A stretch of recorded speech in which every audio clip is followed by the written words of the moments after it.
Good afternoon, ladies and gentlemen, or should I say good morning, because it's funny here. So we're going to spend some time talking about calculations today.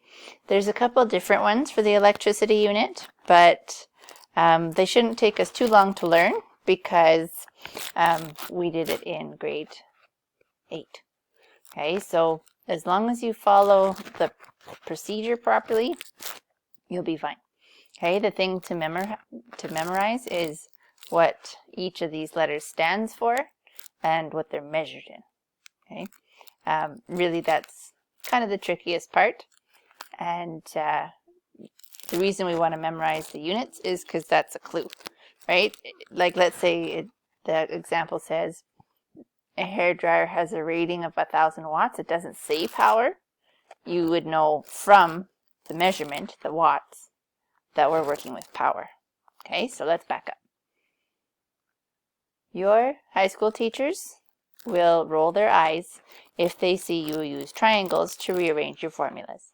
They like it better if you use your math, because once you get to higher levels, you're going to have more variables. Okay, these things are variables, the things that you vary. Okay, then 3. You're going to have more than just 3 things. So the little triangle doesn't work. But hey, we're not in high school yet, so we can use triangles if we want to. So how these work is that this little divided by line is showing you which one goes on top and which one goes on the bottom. Okay, so in this example, I, which is current, is equal to P over V, so power over voltage. Okay, so that's telling you that I goes here, and that's P divided by V. Okay, wouldn't hurt to make that bigger. There we go. And for this one, if you're trying to get V, you want to know how to calculate for voltage, you would look at the same triangle. See how the triangle's the same in each one? But the formulas are different. Okay, so if you're trying to solve for voltage, that's power divided by current. Okay, and then, well, what's this one? Okay, this one is power, and these are side by side. Okay, so that means power is current times voltage. Okay, and when I draw my triangles, I put a little X right here, so I remember that it's times, okay, multiplied, and then this line is divided by, right, like P divided by V. Okay, so that's one way to rearrange formulas is to put them in a triangle. Okay, so you would take whatever one they give you here, P equals I times V. So when they're stuck together like that, that means you multiply them. Okay, so in this case, energy is power times time, and this one is resistance, is voltage divided by current. Okay, so that's what we need to learn, right, is what each of these stand for. Okay, then there's also efficiency, and of course some practice questions. Okay, so science and math are best friends, especially physics. Okay, physics and calculus is a fancy kind of math that are basically the same thing. Okay, you can't do astrophysics from the space unit without knowing calculus. Okay, so if you love problems and this type of stuff for physics, take this and calculus when you get older. Okay, so by grade 11 and 12, you get to choose your other courses. So we're working out of section 3 and 4. So let's back up. Okay, these are some answer keys for the worksheets that I'm going to give you next week. And I'm going to push them down to the bottom though, because that's not a very nice title. Okay, what we've done recently was talk about what energy is, specifically chemical, solar, electrical energy, thermal, mechanical, and the ability to transfer from one to the other. Okay, we looked at what a thermocouple was. We talked about motors for a little while, and this video in particular is one that you want to watch the most because that has the best explanation to it. See, best. Okay, and before that, we did energy sources. So for a while, we talked about solar energy, hydro, nuclear, geothermal, wind. We played a Kahoot, and we talked about biomass. Then I told you that you have a sources of energy assignment to do. And some people are done already. High five. So that is what you're going to be given to do on Monday. So if you're already done, then you have no school on Monday for science. Okay. So that was what we were doing before. Today's lesson is about the calculations. Okay. So if we were writing down notes, I would have you do a little chart. Okay, E equals P equals T equals, and we would make them. Let's just do that now. I will take notes for you, because that would be very smart. Let's make a table.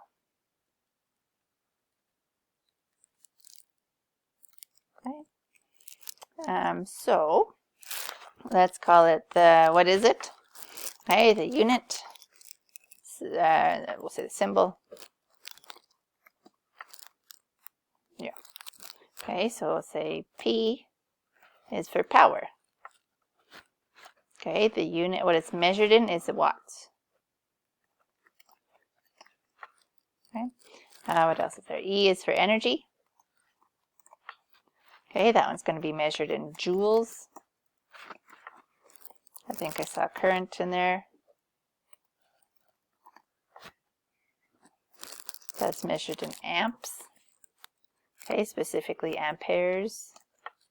Okay, and that's one I looked up, is about current. So how come current is letter I?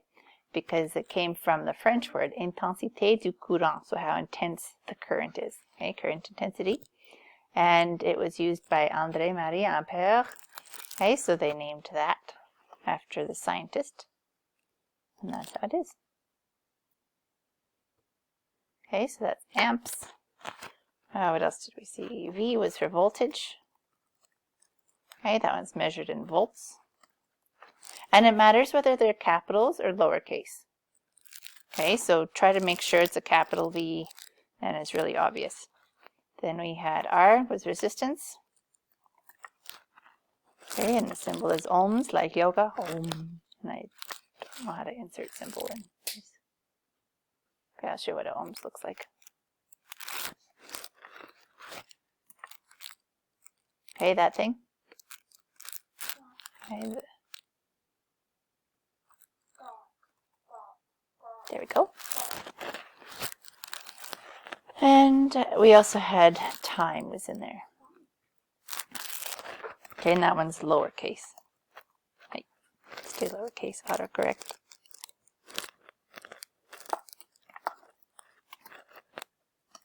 Okay, and lowercase s. So I'm going to put a little star here because the people who give you questions, yeah, I'll post this for you. The people who give you questions often will give you minutes or hours, or because they think they're being clever.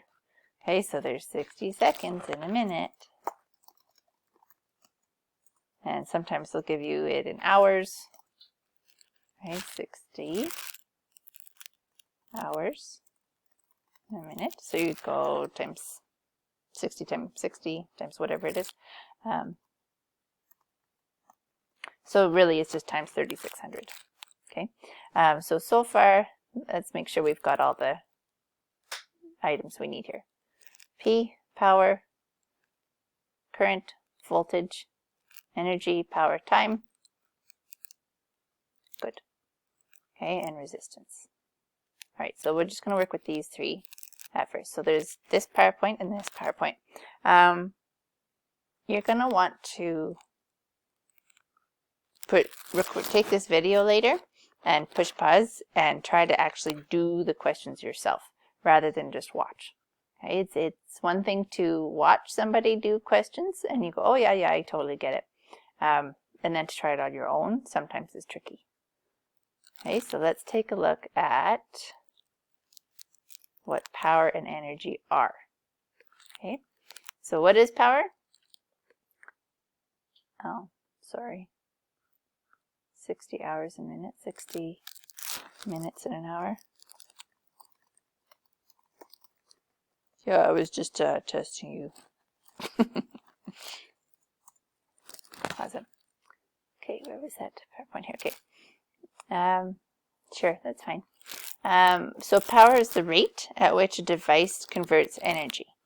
Okay, and often something like a hairdryer will be measured in watts.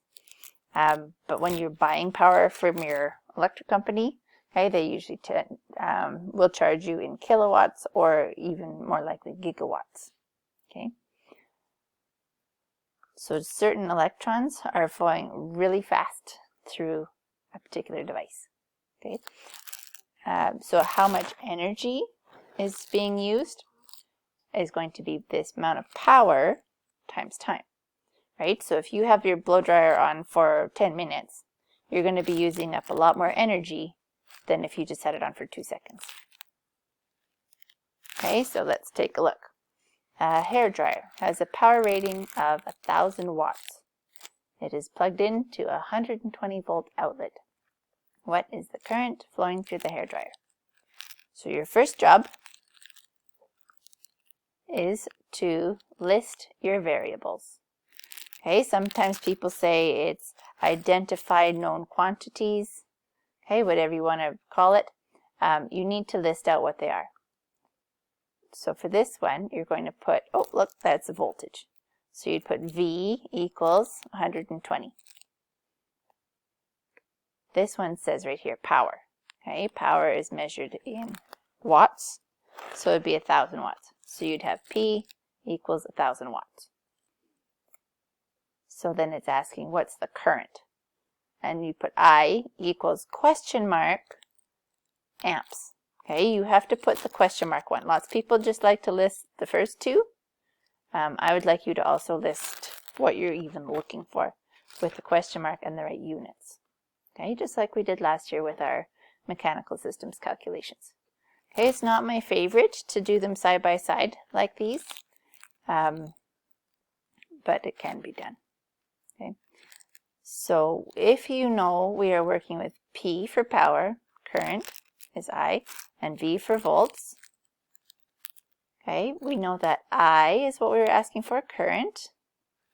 I is equal to, what's I equal to? P divided by V, power divided by volts. So you'd put I equals P, which is 1,000, divided by 120 is, move the decimal over. Somebody put it in the chat. 1,000 divided by 120. I actually don't know this one. Oh, look, calculator, 1,000 divided by 120. 8.3 repeating. Okay, so your current would be 8.3 amps. Thank you, Jacob. Very good. Okay. And then you'd need to write a sentence, okay, to get your full 5 marks. So 1 point for listing the variables or identifying the known quantities. 1 just for writing down the formula. So all you have to do is pick which one it is and you get a point just for writing down the right one. You get another point for putting the right numbers into your formula, and then 1 point for the answer. So you could have the answer wrong, but still get 4.5 out of 5. Okay, chances are you're not going to, right? If you get this part wrong, you're going to have a wrong answer, but you can still get points for listing your variables properly. That being said, if you follow this procedure, it's very rare for you to get it wrong. Okay, so let's just have a quick look at this example. Oh wait, that's the one we just did. Perfect. Okay, 1,000 watts, 120 volt outlet, current P divided by V, 1,000 divided by 120 is 8.3. Awesome.